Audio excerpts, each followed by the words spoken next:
ওবায়দুল কাদের কোথায়? আপনার কাছে জানতে চাই ওবায়দুল কাদের কোথায়? যে ওবায়দুল কাদের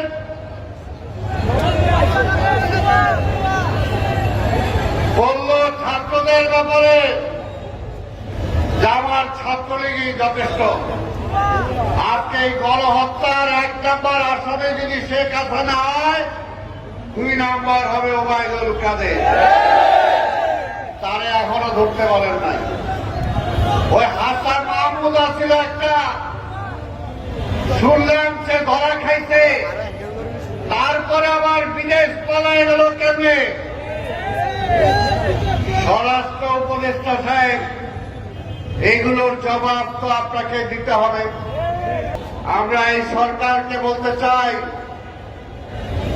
আওয়ামী লীগের শেখ হাসিনার পতন হয়েছে, কিন্তু শেখ হাসিনার আশেপাশে যারা ছিল তাদেরকে এখনো আপনি আইনের আওতায় আনেন নাই। আমাদের উপদেষ্টা কাউন্সিলের নেতৃবৃন্দকে বলবো, আপনারা সময় চান, সময় নেন, সংস্কার করতে চান, সেটাও ঠিক আছে, কিন্তু সংস্কার করতে হলে ওই ডাইনে পাবে আওয়ামী লীগের প্রেতাত্মাদেরকে রেখে সংস্কার হবে না, তাদেরকে সরাতে হবে। এবং দীর্ঘদিন এই বিএনপি আন্দোলন করেছে। আমরা নির্বাচন ছাড়া ক্ষমতায় যেতে চাই না, কিন্তু সেই নির্বাচনের জন্য যে মাঠ পরিষ্কার করতে হবে, ওই আওয়ামী লীগের প্রেতাত্মাদেরকে এখনো সচিবালয়ে রেখে, বিভিন্ন প্রশাসনে রেখে মাঠ নিরপেক্ষ হবে না। তাই পরিষ্কার বলতে চাই, এখনো আওয়ামী লীগ বসে আছে।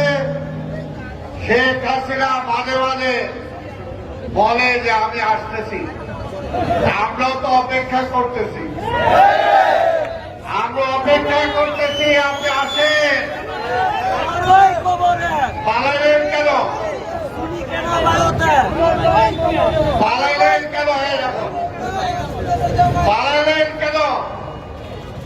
2 দিন আগে বললেন শেখ হাসিনা পালায় না, আর 2 দিন পরে ওই পিছনের দরজা দিয়ে সব ফেলায় ফেলায় ফিয়া ওই হেলিকপ্টার দিয়ে ভাগলেন। এই ছেলে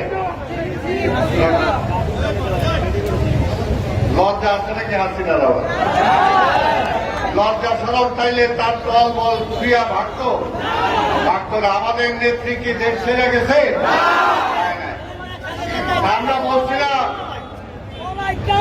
নির্বাচন দেন, ক্ষমতা ছাড়েন, নিরপেক্ষ সরকার অধীনে নির্বাচন হোক। আমাদের কথা শুনলেন না। আপনি শুনলেন ওই কইটা পড়া লোকজনের কথা, তাতে তো আপনার পালাইতে হইল। আমরা চাইছি যে গণতান্ত্রিক পরিবেশ থাক, গণতন্ত্র থাক, কিন্তু গণতন্ত্রটা আপনি আগেই খেয়ে ফেলাইছেন। তাই গণতন্ত্রের জন্য এখন আবার চিল্লান। আমরা বলতে চাই, শেখ হাসিনা আছেন, আগে জেলে যান, বিচার হোক, তারপরে দেখা যাক নির্বাচন করতে পারেন কি পারেন না।